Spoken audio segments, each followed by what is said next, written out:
Rapaz, quem é Bruno Guimarães na fila do pão, em véspera de Copa do Mundo, ele querer rebater a desconfiança que nós temos sobre a seleção brasileira. Pô, nós já desconfiamos de Zico, Romário, Ronaldo. Não vai desconfiar do que nós temos hoje na seleção? Lógico que vamos desconfiar. Ainda mais pela estrutura que está sendo armada. Não tá fácil não acreditar que esse vai ser um título dali. Não que as outras seleções estejam muito acima, mas é por causa da nossa própria mesmo. A gente nem sabe se é convocado os melhores jogadores. Do elenco que tá lá, apenas uns 6, 7 ganharam alguma coisa com a amarelinha. E não foi o Bruno Guimarães. Bem, mas fica aí com o recorte da ESPN e vamos continuar na torcida. Final de semana, estamos em campo aí e agora valendo. História de Brasil favorito, não é favorito? Fala aí, Bruno Guimarães. Olha, eu acho que muita gente faz coisa para aparecer, né? Eu acho que o Brasil, em qualquer competição que vai, é um dos favoritos. Ninguém tem 5 estrelas no peito. A gente sabe que isso não entra em campo, mas a gente está aqui para jogar o nosso melhor, nosso futebol. A gente tem grandes jogadores brilhando nos maiores clubes do mundo, no caso do Vini, do Rafinha. Então a gente tem que dar o devido respeito à nossa seleção, aos nossos jogadores. Acredito que muita gente, principalmente na Inglaterra, com todas as pessoas que eu falo no meu time, respeitam muito o Brasil. A gente se sente respeitado. Mas como eu falei, dentro de campo tudo pode acontecer, né? Eu acredito que o Brasil vai ser sempre um dos favoritos e não significa que o favorito vai ganhar, mas acredito que a gente está no bolo ali para desempenhar o nosso melhor futebol e se tudo der certo ser campeão, mas a gente pensa jogo a jogo. Vamos fazer o seguinte, Léo, Jean e Calçade. Como o Pedro está conosco, eu vou abrir com ele lá nos Estados Unidos, até porque ele pode opinar e trazer um pouco do ambiente dessa entrevista nesse contexto do favoritismo. Porquê da pergunta? Isso é relacionado ao que disseram alguns jogadores, por exemplo, o Olise, que falou, a favorita é essa. E o Brasil, ele ignorou, imprensa, influenciadores. Pedro, chega comentando essa declaração do Bruno e contextualizando a questão que eu jogaria aos comentaristas aqui da bancada na linha do é hora de falar isso, melhor deixar quieto, melhor até evitar. Como é que você vê essa história? Um abraço para você, Pedrão. Felipe, um abração para você, um abraço especial a todo mundo aí, Léo, Jean, Calçade, a todo mundo ligado com a gente, começando hoje essa nossa maratona diária de linha de passe até o final da Copa, que a gente siga sempre por aqui. Olha, eu acho que você toca num ponto que é muito importante, né? Que a gente trazer um contexto exato, aproveitar estar aqui para contar. Não foi uma pauta da entrevista coletiva, não é que o noticiário da seleção brasileira hoje, nos últimos dias, ou após a vitória contra o Egito, tenha sido dominado pelo debate do favoritismo ou não. Foi uma pergunta do colega, né, do Pretzel, Alexandre Pretzel, da Bandeirantes, acho que aproveitando a presença de um cara muito esclarecido, que fala sempre muito bem, que é o Bruno Guimarães, para entender como é que a seleção vê, já foi abordado isso em outros momentos, como a seleção encara esse tipo de declaração. Eu acho que se dá muito peso ao que o Olise fala, sinceramente. É um personagem que em muitos momentos ele se perde ali um pouco, acaba engolindo um pouco pelo personagem. Não acho que seja algo do tipo, nossa, está sendo falado no mundo inteiro que o Brasil... Eu acho que tem gente que acha que já chegamos com outro tipo de peso na Copa. Em 22 éramos top 3, em 18 o festejadíssimo trabalho do Tite. Isso não reverteu nem em semifinal, nenhuma das duas últimas Copas.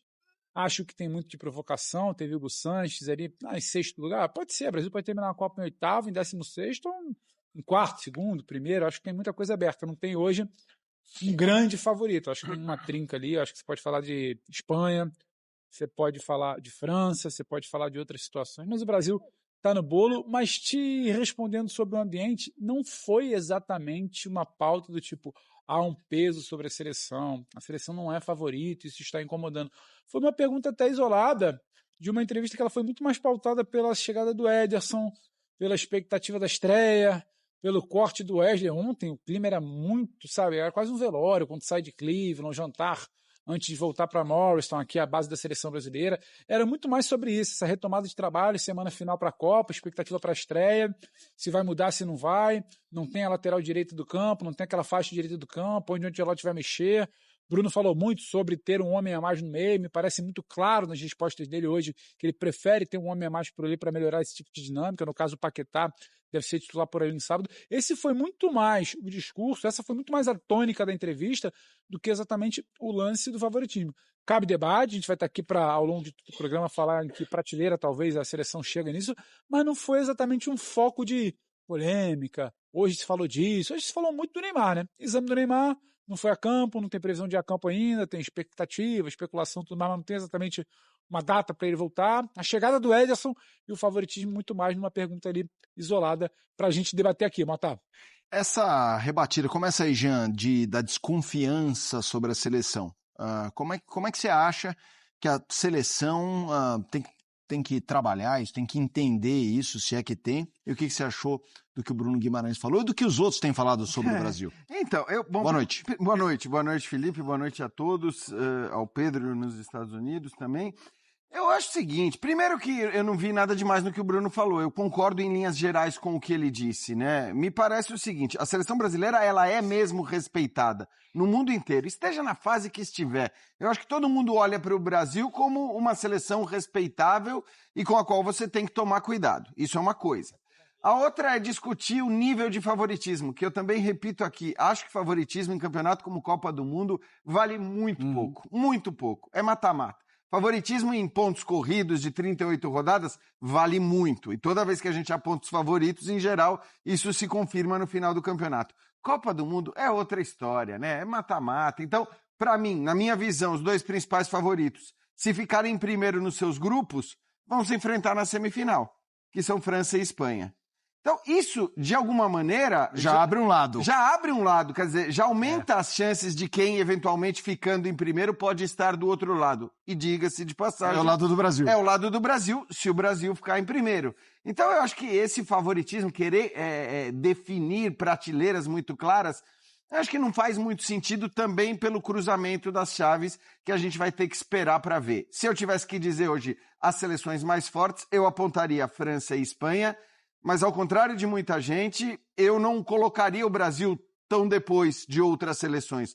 Porque o que eu vejo muita gente fazer é dizendo, depois do Brasil e depois da Espanha e da França, você tem Portugal, você tem Inglaterra, você tem Argentina, e depois você tem o Brasil. Eu não acho. Sim. Eu acho que, na boa, o Brasil está nesse pacotão aí de todas as outras, exceção feita a Espanha e França, que eu considero de fato as duas mais fortes, uma por valores individuais, a França, e outra pelo jogo coletivo, pelo que entrega como time, que é a Espanha. Albertoz, boa noite. Boa noite, tudo bem, Felipe? Joia. Jean Calçade, Pedro lá nos Estados Unidos, fã de esportes.